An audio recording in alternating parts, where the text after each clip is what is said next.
जी हाँ, सबसे पहले तो मैं आपका धन्यवाद करना चाहता हूँ कि आप बड़े शॉर्ट नोटिस में आज की ये जो प्रेस वार्ता है इसको कवर करने के लिए आए हैं। मैं Rishpal Chaudhary, district president Jammu Kashmir teachers forum. मेरे साथ हमारे जम्मू कश्मीर टीचर्स फोरम के chief spokesperson Shri Subhash ji, उनके साथ बैठे हुए सरदार गुरनाम सिंह जी जो हमारे जम्मू प्रोविंस के वाइस प्रेसिडेंट हैं जम्मू कश्मीर टीचर्स फोरम के। उसके साथ हमारे बड़े सीनियर साथी शबील जी, मेरे साथ बैठे हुए शरीफ जी, राजीव जी। आज की ये जो प्रेस वार्ता का हमारा जो मुख्य उद्देश्य है वो ये है कि आप सबको पता ही है कि एक सर्वोच्च न्यायालय का आदेश पारित हुआ है जिसमें ये कहा गया है कि जो स्ट्रे डॉग्स हैं, जो आवारा कुत्ते हैं, जिनकी वजह से हर साल में पता नहीं कितनी ज़्यादा वो डॉग बाइट्स होते हैं, वो जो एक पिल दायर हुई थी सुप्रीम कोर्ट में, तो वो एक छोटी सी बच्ची थी 6 साल की, जिसको एक कुत्ते के काटने से उसकी मृत्यु हो गई थी। उस पर ही जो एक पिल फाइल हुई वहाँ पर, उसका संज्ञान लेते हुए सर्वोच्च न्यायालय ने एक ऑर्डर पारित किया है कि जितने भी स्ट्रे डॉग्स हैं वो सबकी वैक्सीनेशन होगी और उन सबको पकड़ के जो है वो शेल्टर हाउस तक वहाँ पहुँचाया जाएगा ताकि जो लोग हैं वो डॉग बाइट से बच सकें। जितने भी स्कूल हैं उसके आसपास, जो हॉस्पिटल हैं, रेलवे स्टेशन हैं, डिपो हैं, ये सब के पास जितने भी अगर आवारा कुत्ते हैं उसके नज़दीक उन सबको निगरानी की जाए, उन सब की काउंटिंग की जाए और उसके बाद उनको शेल्टर हाउस में पहुंचाया जाए। ये सभी चीफ सेक्रेटरीज को सुप्रीम कोर्ट का ये जो आदेश है, और उसमें ये भी कहा गया है कि कम से कम जो लोकल बॉडीज़ हैं जिनकी ये एक प्राइम रिस्पॉन्सिबिलिटी बनती है कि वो ये काम करेंगे। लेकिन आपने देखा होगा पिछले 2-3 दिन में हम पुंछ डिस्ट्रिक्ट में वहाँ पर जो नोडल ऑफिसर इस कार्य के लिए अपॉइंट किए गए हैं वो टीचर अपॉइंट किए गए हैं। मैं एक बात मानता हूँ कि टीचर का जो काम है वो बच्चों को पढ़ाना है, ना कि जो अदर असाइनमेंट्स हैं वो करनी है। आपको पहले से ही पता है कि पीछे जो एक बाढ़ आई थी, एक प्राकृतिक आपदा आई थी, वो कम से कम भी 3 हफ्ते के करीब जो हमारे स्कूल बंद रहे थे, ऑलरेडी उसमें बच्चों का बहुत सारा जो नुकसान है पढ़ाई का वो हो चुका है। और हम नहीं चाहते हैं कि बच्चों का और नुकसान जो है वो पढ़ाई का हो। आपको पता ही है अगर बच्चों की पढ़ाई का नुकसान है इसका मतलब ये है कि वो हमारा नेशन लॉस है कम से कम, क्योंकि बच्चे हमारा भविष्य हैं, वो आने वाला हमारा कल है।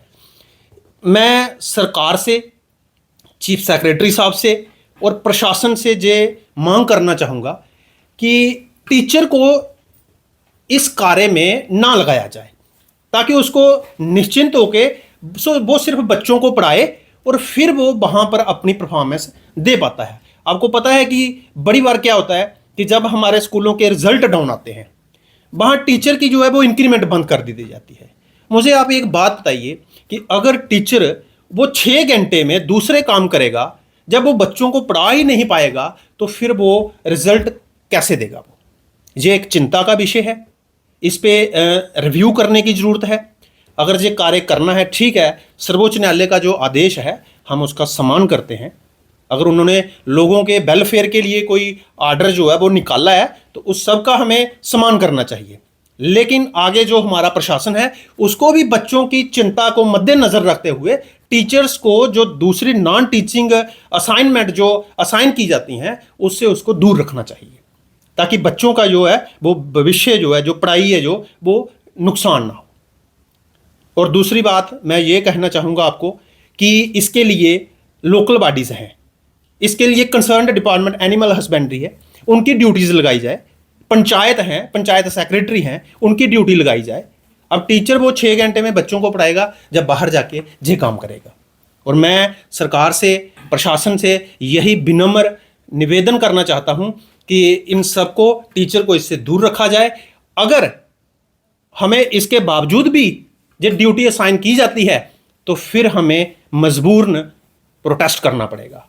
और मैं सभी टीचर से ये गुजारिश करना चाहूँगा कि आप अपना काम जो है वो बच्चों को पढ़ाने में मेहनत कीजिए। Thank you. जय हिंद, जय भारत। आदेश जिस तरह से जी न्यायालय का, हाँ, क्या उन्होंने पर्टिकुलरली टीचर्स को ये वर्क असाइन करने के लिए कहा है या फिर जो टीचर्स को काम असाइन हुआ वो सेक्रेटरीज की तरफ से हुआ है? बिल्कुल। ये देखिए, जो सर्वोच्च न्यायालय की तरफ से आदेश जो पारित हुआ है वो उन्होंने ये जो रिस्पॉन्सिबिलिटी लगाई है वो लोकल बॉडीज़ की लगाई हुई है। अब लोकल बॉडीज में आपको पता है म्यूनसिपलिटी आती है, पंचायत आती है, ये उनका काम है, ये टीचर का काम नहीं है।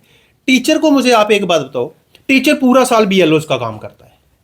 टीचर जो है वो स्कूलों में वाइट वॉश करवाएगा, कंस्ट्रक्शन का काम टीचर करवाएगा, और कोई असाइनमेंट मिलेगी टीचर को, वो टीचर करवाएगा। अब मुझे एक आप सबके माध्यम से मैं सरकार से, प्रशासन से उनके नोटिस में लाना चाहता हूं कि अभी सेशन जो है वो हमारा ऑलमोस्ट खत्म होने पर है। अगर इस वक्त आप टीचर्स को नोडल अफसर अपॉइंट करके अब उसके डॉग की गिनती करने के लिए लगा दोगे, या उसकी वैक्सीनेशन के लिए आप उसको ये टास्क दे दोगे, तो फिर वो बच्चों को क्या पढ़ाएगा, वो रिजल्ट कैसे दे पाएगा। और इसलिए टीचर्स को इन सब ड्यूटी से अलग रखना चाहिए, और टीचर को सिर्फ और सिर्फ एक ही काम करने देना चाहिए कि आपको सिर्फ और सिर्फ बच्चों को पढ़ाना है, इसके अलावा कोई दूसरी ड्यूटी नहीं होनी चाहिए। Thank you. जय का जो एक आदेश जारी हुआ है, मैं समाज की सुरक्षा के प्रति उनकी संवेदनशीलता को देखते हुए इसका स्वागत करता हूँ।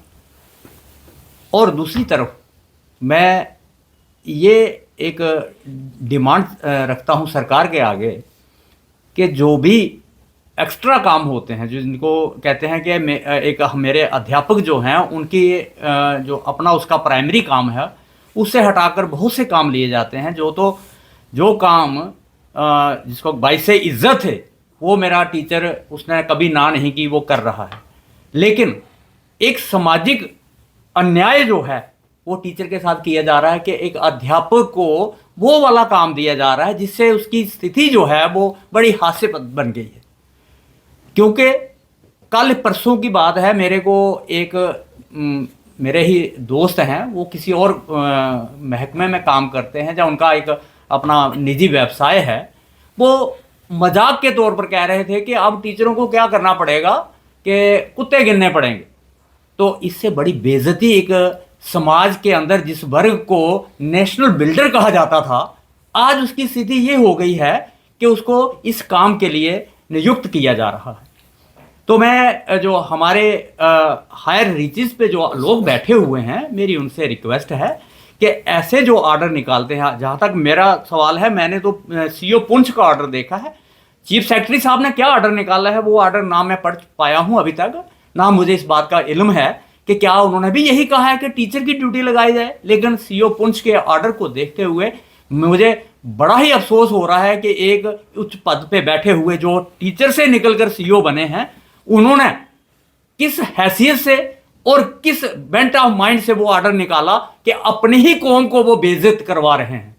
ऐसे अफसर को शर्म आनी चाहिए कि वो उसने कैसा ऑर्डर निकाला। जी, मैं समाज से भी ये तवक्को रखता हूं कि वो समाज, जिस समाज को बनाने वाला एक अध्यापक है, चाहे वो किसी भी महकमे में किसी भी वर्ग में काम करता है, लेकिन वो एक टीचर की कलम से निकल के जाता है, अगर उसकी हैसियत आप कुत्ते गिनने तक ले आओगे तो उस समाज के अंदर क्या मैसेज आएगा। वो बच्चे जो हैं कल को क्या याद करेंगे। क्योंकि कमर्शियलाइजेशन ऑफ एजुकेशन जो है वो भी किसका है, सरकार की देन है। सरकार ने पहले ही बहुत सारी तोहमतें जो हैं वो सरकारी टीचर के ऊपर लगाई हुई हैं। टीचर पढ़ाता नहीं है, टीचर का जो लोगों से कॉन्फिडेंस है वो उठ गया है। उसका कारण यही है, एक प्राइमरी स्कूल का टीचर होता है जिसको मिड डे मील भी देखना है, जिसको BLO भी लगना है, जिसको पंचायत के साथ भी काम करना है, जिसको अपने इलेक्शन में भी काम करना है। फिर उससे तवक्को रखी जाती है कि वो क्वालिटी एजुकेशन देगा, वो नहीं दे सकता। लेकिन एक ऐसा दौर आया जब RET के लोग लगाने शुरू कर दिए, और RET भी अगर पढ़े लिखे लोग लगते शायद इतना फर्क नहीं पड़ता, उन लोगों को लगा दिया गया। क्योंकि स्कूल खुलना चाहिए, चाहे वहाँ क्वालिटी एजुकेशन आए या ना आए, ये सरकार का मंतव्य था और उन्होंने ऐसा किया। 10वीं पास 12वीं पास लोगों को लगाया, उससे भी बहुत फर्क पड़ा। और जो आज लोग काम करने वाले थे उनको भी मॉरली बहुत ही डाउन होना पड़ा। मेरी सरकार से ये दरख्वास्त है कि इस निज़ाम को, इस एजुकेशन डिपार्टमेंट को भी IAS KS लेवल के ऊपर ले जाना चाहिए, ना कि इतना डाउनग्रेड करना चाहिए। हम मेरी ये डिमांड है कि जैसे IAS KS की सिलेक्शन होती है, इसके लिए भी एक बड़ा सा पेपर रखा जाए, रिटर्न टेस्ट रखा जाए और इंटरव्यू रखा जाए, उस लेवल के टीचर आए, मेरे समाज को उसका फायदा हो, उसकी क्वालिटी एजुकेशन का फायदा हो, ताकि मेरे यहाँ के बच्चे जो हैं बगैर जो नहीं पैसा खर्च कर सकते हैं, जो गरीब बच्चा है वो भी उन बच्चों के साथ compete कर पाए जो बच्चे पैसा देकर पढ़ सकते हैं। ये इतना बेइज्जत जो ऑर्डर निकला है, जो लोग जो हैं इसकी हंसी उड़ा रहे हैं, आप भी अपने पेपर में इस चीज़ को जगह दीजिए ताकि समाज के आज टीचर को कहा जा रहा है, कल किसी गिरजाघर के पादरी को कहा जाएगा भी जा तू जाकर कुत्ते गिन, किसी मंदिर के पुजारी को कहा जाएगा। ये क्या हो रहा है? अगर लोग कहते हैं कि स्कूल मंदिर होता है और वहां पढ़ाने वाला टीचर जो है वो भगवान का दूसरा रूप माना जाता है, उस आदमी को इस काम के लिए लगा रहे हो और वो लोग ऑर्डर निकाल रहे हैं। मुझे तो वो एक शेर याद आता है कि हमारे ही हाथों से तराशा हुआ पत्थर आज खुदा बन बैठा। जिन लोगों को हमने पढ़ाया वो हमारे लिए ये ऑर्डर निकाल रहे हैं। हम तो ये तवक्को रखते हैं कि हमसे, हमारे टीचरों से जो पढ़े हुए लोग हैं वो टीचर का रुतबा ऊंचा करें। वो उसको इतना डाउनग्रेड कर रहे हैं कि समाज के अंदर वो मुंह बाहर नहीं निकाल सकता है। बाहर निकलते ही छोटे छोटे बच्चे भी कहने लगे चाचा जी आज आपको कुत्ते गिनने के लिए भेजा है। आज जम्मू कश्मीर टीचर फोरम की कठुआ यूनिट ने ये एमरजेंसी मीटिंग श्री गणेश खजूरिया जी की सुपरविज़न, उनके आदेश अनुसार यहाँ रखी। जो आप सभी ने सुना कि अध्यापकों की ड्यूटी लगाई गई एज ए नोडल ऑफिसर कि वो अपने इलाके के, अपने स्कूल के आसपास के आवारा कुत्तों की गिनती करे, उनको वैक्सीनेट करे। तो पहले तो मैं कहूँगा कि अदालत जो हमारी सर्वोच्च न्यायालय ने जो आदेश किया उसका हम सम्मान करते हैं। सर्वोच्च न्यायालय ने कोई गलत नहीं कहा। ये टीचर है जिसने कोरोना को मात दी। कोरोना को कोई नहीं रोक सकता था, लेकिन हमने लखनपुर में अपनी जान पर खेल के कोरोना को जम्मू कश्मीर में आने नहीं दिया। उसके अलावा जितनी भी सरकार हमारे देश पर जब भी आपदा आई तो हम कंधे के मिलाकर हम खड़े हुए। हमने उस सारी आपदा को दूर करने के लिए अपना तन मन धन जो है निछावर किया। शायद इसीलिए सरकार ने सोचा कि अब ये टीचर जो है बड़ी आपदा है आवारा कुत्तों के साथ कि ये टीचर उनको भी भगा देगा। लेकिन हमारे पास कोई जादू की छड़ी नहीं है। हमारा जो काम है, हमें जब ड्यूटी दी गई थी तो बच्चों को पढ़ाना ही हमारा काम दिया गया था। आज हालात ये हो गए कि हम बच्चों को पढ़ाना छोड़कर बाकी सब कुछ कर रहे हैं। हम खाना बना रहे हैं, हम BLO, हम सेंसस आ रही है, आगे जनगणना शुरू हो रही है तो वो भी हमारी ड्यूटी लगेगी। SIR में भी टीचर्स हैं। तो ये सारी चीज़ें एक टीचर पर थोपी गई हैं। सरकार ने ज़रूर सोचा होगा कि ये अध्यापक है, ये इस काम को भी बखूबी निभा लेंगे, लेकिन उन्होंने हमारी गरिमा को नहीं समझा कि हम गुरु हैं तो गुरु को किस स्थान पर रखना चाहिए। तो मेरे भाइयों ने विशेष रूप से सारा कुछ जो आपको बता दिया है। तो मैं भी सिर्फ यही सरकार से अपील करना चाहता हूं कि हमारी गरिमा को बरकरार रखा जाए। अगर गवर्नमेंट चाहती है कि सरकारी स्कूल बंद करने हैं तो सीधी तरह बंद कर दिया जाए, हमारे ऊपर लांछन ना लगाया जाए। अब इस दौर में लास्ट सेशन चल रहा है, अगर इस समय आप ये काम देंगे फिर 2 महीने बाद आप कहेंगे कि प्राइवेट स्कूलों का रिज़ल्ट अच्छा आ रहा है, सरकारी स्कूलों का अच्छा रिज़ल्ट नहीं आ रहा, हमारे मास्टर पढ़ा नहीं रहे। तो समाज में हमारी जो दुर्गति सरकार आगे पीछे के लांछन से करती है वो ना लगाए। सरकार से भी विनती है कि इसके लिए वाइल्ड लाइफ डिपार्टमेंट है, फॉरेस्ट डिपार्टमेंट है और डिपार्टमेंट है, उनको ये काम दिया जाए और हमें अपने रुतबे के अनुसार बच्चों को पढ़ाने दिया जाए ताकि हम देश को बुलंदियों पर ले जा सकें। Thank you.